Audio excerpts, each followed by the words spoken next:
টাকা দিয়ে তো আপনারা গরু নিতেছেন না, যেতেন লোকের সম্মান।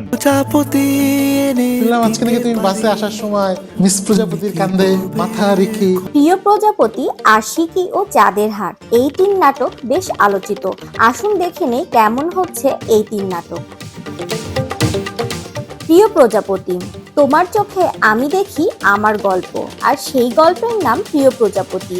অপূর্ব ও তাসনিয়া ফারিন, জাকারিয়া শৌখিনের মায়াবী গল্পে যেন এক অন্যরকম ঈদ উপহার। মুগ্ধ একজন লেটলতিফ অফিসার, আর প্রজাপতি সেই সহকর্মী যার প্রতিটি হাসি যেন বসন্তের হাওয়া। দুজনের হৃদয়ে ভালোবাসা জমে, কিন্তু কেউ কাউকে বলতে পারে না। এই নাটকের গল্প খুব সাধারণ হলেও উপস্থাপনা এতটাই সাবলীল যে মনে হবে এটাই ভালোবাসা। স্নিগ্ধ অভিনয়, চোখে লাগার মতো ক্যামেরা ওয়ার্ক আর অপূর্ব ফারিনের রসায়ন, এক কথায় মন ছুঁয়ে যাওয়া। আমার রেটিং 10-এর মধ্যে 9।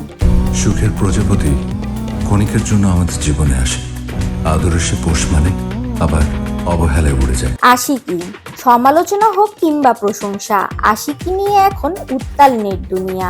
এই ঈদের অন্যতম আলোচিত নাটক এটি, এবং এর কারণ জানলে আপনি অবাক হবেন। যদিও কিছু অভিনয় নিয়ে উঠেছে প্রশ্ন, তবে নাটকের সিনেমাটিক ভিজুয়াল, ব্যাকগ্রাউন্ড স্কোর আর স্টোরি টেলিং সত্যিই প্রশংসনীয়।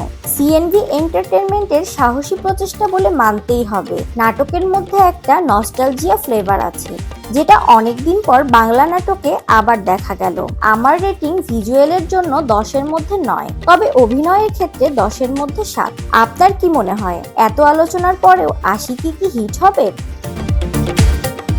চাঁদের হাট 2, গরুর হাটের কাহিনী, দালালির নাটক আর মানুষের আবেগ, সবকিছুর এক দুর্দান্ত মিশ্রণ। ঈদের সেরা ভিউ পাওয়া নাটক, এবং সেটা শুধু মজার জন্যই নয়। শুরুর দিকে মনে হতে পারে কমেডি নাটক, কিন্তু শেষের দিকে চোখের কোণে পানি আনবে। টাকা বাড়ায় দেন, আমি তো বাড়ি যাবো, আমার কাছে একটা টাকা। পরিচালক সেই পুরনো গ্রাম বাংলার আবেগকে ফিরিয়ে এনেছেন দারুণভাবে। একটা অদ্ভুত সুন্দর ডায়লগ আছে এই নাটকে, একটা গরুর পিছনে কত স্বপ্ন জানো ভাই। এখানে শুধু গরু না, আছে অর্থনৈতিক বাস্তবতা, আছে মায়া, আছে ভালোবাসা, আছে ঈদের আসল সৌন্দর্য। তৌসিফ, কেয়া পায়েল থেকে শুরু করে সব অভিনেতাই দিয়েছেন বেস্ট পারফরমেন্স। আমার রেটিং 10-এর মধ্যে 9.5।